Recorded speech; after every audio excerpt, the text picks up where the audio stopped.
You won't believe what happened to the TikTok star who flaunted millions online. One day, she's showing off stacks of cash and designer phones, living what she called the soft life. The next, she is in handcuffs, facing decades behind bars. But here is where it gets even darker. What police found wasn't just about money. It was about something far more sinister, something that involves innocent children. This is the shocking, devastating fall of Ruhman Abubakar, and trust me, you need to hear every single detail of this story. If you've been anywhere near the Kenyan TikTok in the past year, you've probably seen her, Ruhman Abubakar, the name that became synonymous with luxury, with effortless wealth, with what millions of young people dream about, the soft life. Her videos were mesmerizing. Designer phones casually placed on marble countertops, bundles of Kenyan shilling notes fanned out like playing cards, laughter that sounded like freedom itself. She never really explained where the money came from, and honestly, her followers didn't ask. Why would they? The message was crystal clear. She had made it, somehow, some way, and she was living proof that the dream was possible. For thousands of young Kenyans scrolling through their phones at night, Ruhman represented something aspirational, something almost magical. But on February 2nd of 2026, that magic evaporated in the most dramatic way imaginable. The Directorate of Criminal Investigations, that is the DCI, Kenya's elite detective unit, came knocking on her door in Nyali, Mombasa, and what they found inside that house would shake the entire nation, spark a national conversation about social media culture, and reveal a truth so dark that even her most loyal followers couldn't defend her anymore. This is not just another influencer controversy. This is a story about deception, about crime, about vulnerable children, and about how the lives we see online are sometimes built on foundations of unimaginable darkness. Stay with me because what I'm about to tell you gets more disturbing with every single detail. Now let's rewind for a moment. Before February 2nd, before the arrest, before everything came crashing down, Ruhman Abubakar was living what happened to be an absolute fairy tale. Her TikTok account was a masterclass in aspiration. Video after video showed a lifestyle that most people only dream about. We're talking about the kind of content that stops you mid-scroll, the kind that makes you think, how is this even real? In one viral video that millions of people watched, Ruhman sat casually on what looked like an expensive couch, surrounded by stacks, literally stacks of Kenyan currency. The notes were crisp, bundled perfectly, arranged almost artistically. She'd laugh, that carefree laugh that suggested none of this was a big deal to her, just another day in paradise. Her caption was simple, common sense, with a laughing emoji. The video racked up views, comments flooded. People wanted to know her secret. Where do you work? How do you make your money? Can you teach us? But Ruhman never really answered those questions directly. She kept the mystery alive, and honestly, that mystery made her even more fascinating. Her content wasn't just about money though, it was about a complete aesthetic, a complete vibe. She showed off designer phones, the latest models that cost more than some of people's monthlies. She posted "Get ready with me" videos featuring makeups and outfits that screamed luxury. Everything was curated, everything was perfect, everything suggested that she had unlocked some secret code to success. And here is the thing, thousands of people believed it. They followed her, they admired her, they wanted to be her. In a country where the economic struggle is real for so many young people, Ruhman represented hope, even if that hope was based on an illusion. She became known on the internet as Soft Life Queen, a title she seemed to embrace fully. The soft life philosophy, for those unfamiliar, is all about living easily, without stress, without the grind, just pure enjoyment and luxury. And Ruhman appeared to embody that completely. But beneath the filters, beneath the carefully selected camera angles, beneath the curated captions, something else was happening behind the scenes. Something that would eventually bring the entire facade crashing down in a spectacular, devastating fashion. But that is not all. Wait until you see what happened next, because the investigators were not just watching her videos for entertainment. They were building a case, tracking patterns, following digital breadcrumbs, and what they discovered goes much deeper than anyone could have imagined. While Ruhman was posting her latest flex on TikTok, a very different kind of attention was being paid to her content. The DCI, Directorate of Criminal Investigation, specifically the Anti-Narcotics Unit, had been watching, and not just casually scrolling. They were conducting what they call intelligence-led surveillance. Think about that for a second. The same videos that were entertaining millions were simultaneously being analyzed by trained detectives, looking for inconsistencies, for clues, for evidence. According to official DCI statements, the investigation didn't start randomly. Credible intelligence had come in, intelligence that suggested the lavish lifestyle of Ruhman displayed online wasn't found by legitimate business ventures. The detectives started asking the questions her followers should have been asking all along. Where does this money actually come from? How does someone so young accumulate this kind of wealth? What business is generating this cash flow? They began tracking her movements, monitoring her associates, piecing together a picture that was far removed from the soft life narrative. The investigation intensified when patterns emerged. Detectives noticed connections between Ruhman and known networks operating in Mombasa, Malindi, and Nairobi. These were not social media connections, these were criminal networks. For weeks, the surveillance continued. Digital tracking combined with physical monitoring, the kind of operation reserved for serious organized crime. And that is exactly what the DCI believed they were dealing with, an organized crime disguised behind a pretty face and a smartphone camera. The breakthrough came when investigators pinpointed a specific location, a house in Mwani Estate, Nyali area. This was not just any house. According to intelligence reports, this was allegedly being used as a distribution hub. The evidence was mounting, the case was building, and the DCI and Anti-Narcotics Unit was ready to move. They coordinated a targeted raid,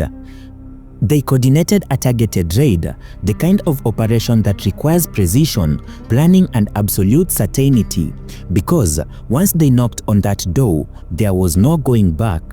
The operation was set for early February 2026, and when that door opened, the soft life fantasy was about to collide with a very hard reality. On February 2nd, 2026, a day that will forever mark the end of Ruhman Abubakar's reign as TikTok's soft life queen. In the early hours of the morning, before dawn had fully broken over Mombasa, a team of DCI Anti-Narcotics Unit detectives descended on the house in Mwani Estate in Nyali. This wasn't a casual visit, this was a full tactical operation. Officers surrounded the property, every exit secured, every possibility accounted for. When they entered the residence, they found two people inside, Ruhman Abubakar and her associate, Amir Latif. The same woman who just days before had been laughing on camera, surrounded by money, was now surrounded by law enforcement. And what happened next confirmed everything the investigators had suspected. During the search of the house, detectives made a chilling discovery. Hidden within the residence, they found 3 separate sachets. Inside those sachets, 250 grams of heroin. Let that sink in for a moment. This is one of the most dangerous, addictive, life-destroying substances known to humanity. And this wasn't a small amount for personal use. This was packaged, ready for distribution, ready to be sold on the streets.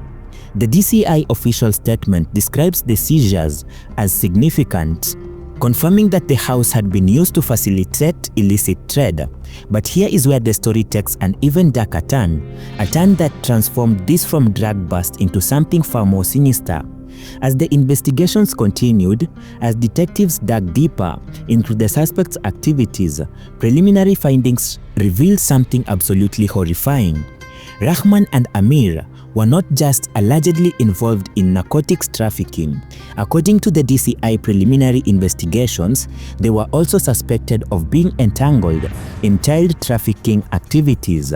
Child trafficking. We're talking about the exploitation of vulnerable children, minors who have had no voice, no power, no ability to protect themselves. The investigation suggested that a network was operating across multiple major cities, that is Mombasa, Malindi, and Nairobi. This wasn't a small-time crime. This was organized, systematic exploitation of the most vulnerable members of the society. The DCI statement emphasized that this case involved sensitive witnesses, including minors rescued during the operation. Think about what that means. Children who had been trapped in this network, children who needed rescuing. The contrast couldn't be more stark. On one side of the screen, Ruhman flashing money and living the dream. On the other side of reality, vulnerable children being exploited to fund that particular lifestyle. The arrests were swift, the evidence was secured, and both Ruhman Abubakar and Amir Latif were taken into custody. The soft life queen wasn't laughing anymore. The designer phones, the stacks of cash, the curated aesthetics, all of it meant absolutely nothing in that moment. She was now facing charges that could result in decades of prison under the Kenyan's Narcotic Drugs and Psychotropic Substance Control Act.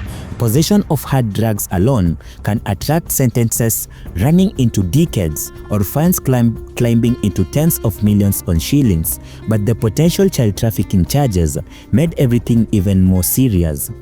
But wait, there is even more to this story, because what happened next in the courtroom revealed just how serious authorities are taking this case, and the public reaction, oh my goodness, the public reaction was absolutely explosive. 3 days after the arrest on February 5th of 2026, Ruhman Abubakar and Amir Latif appeared before Senior Resident Magistrate David Odambo in Mombasa. This wasn't a regular hearing, this was a detention hearing, and the prosecution came prepared with arguments that shocked everyone in that courtroom.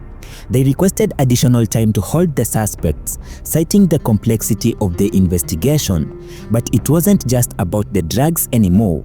The prosecution explained to the magistrate that this case involves sensitive witnesses, specifically minors, who had been rescued from the operation.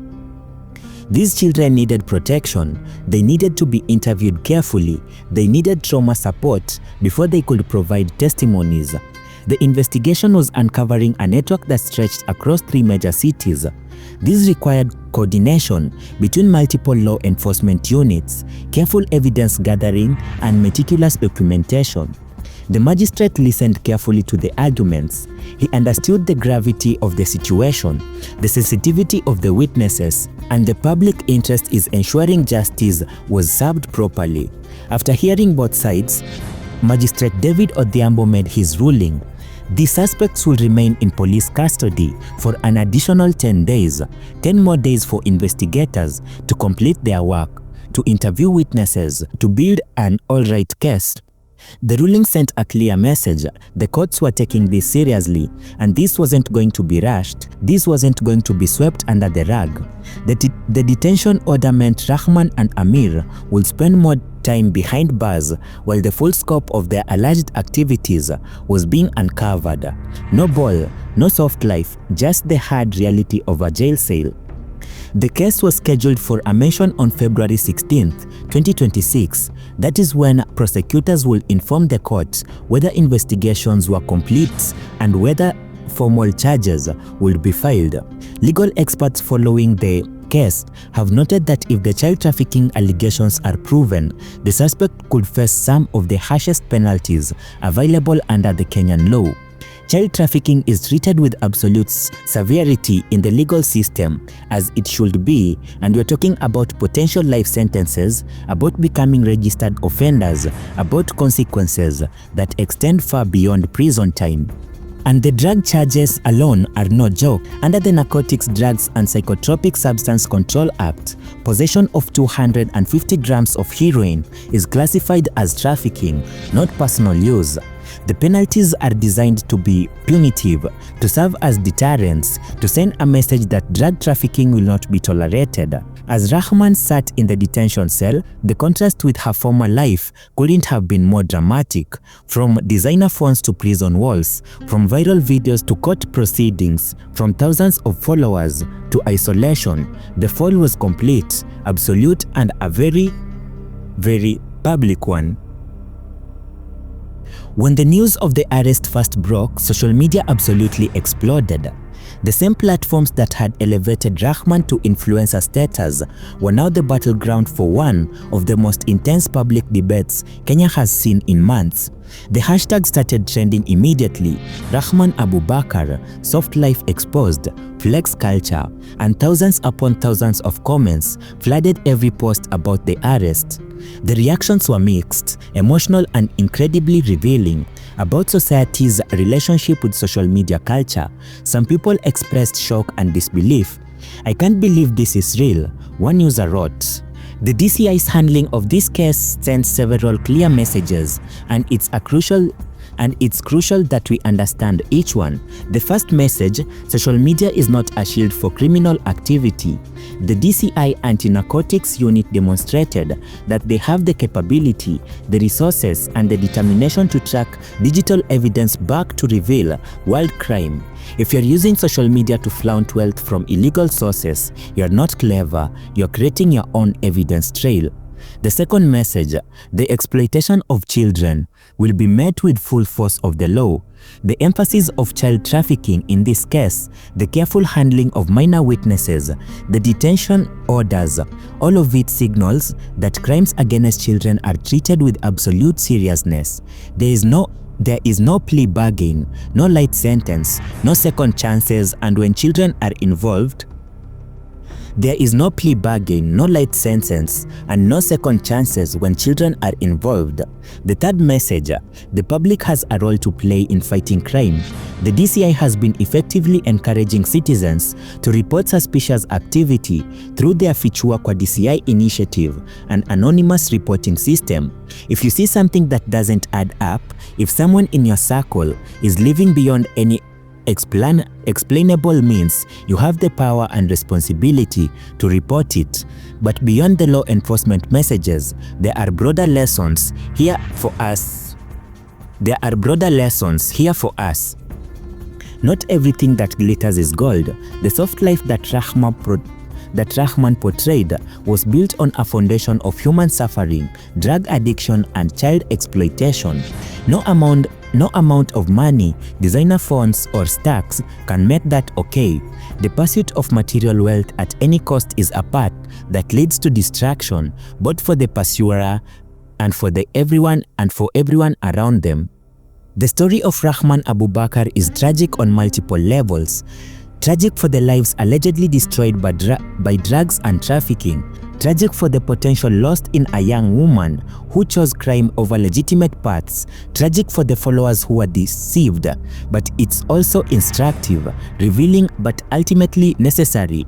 We needed this wake-up call. We needed to see that the soft life sold on social media often has a very dark underbelly. We need to understand that law enforcement is watching, that digital evidence is real, that accountability exists even in the age of filters and curated content. As this case moves through the justice system, as more details emerge, the full scope of the alleged crimes becomes clearer. One thing is certain: nothing will ever be the same again in the Kenyan social media. The era of unquestioned flex culture may be coming to an end, and honestly, that's a good thing.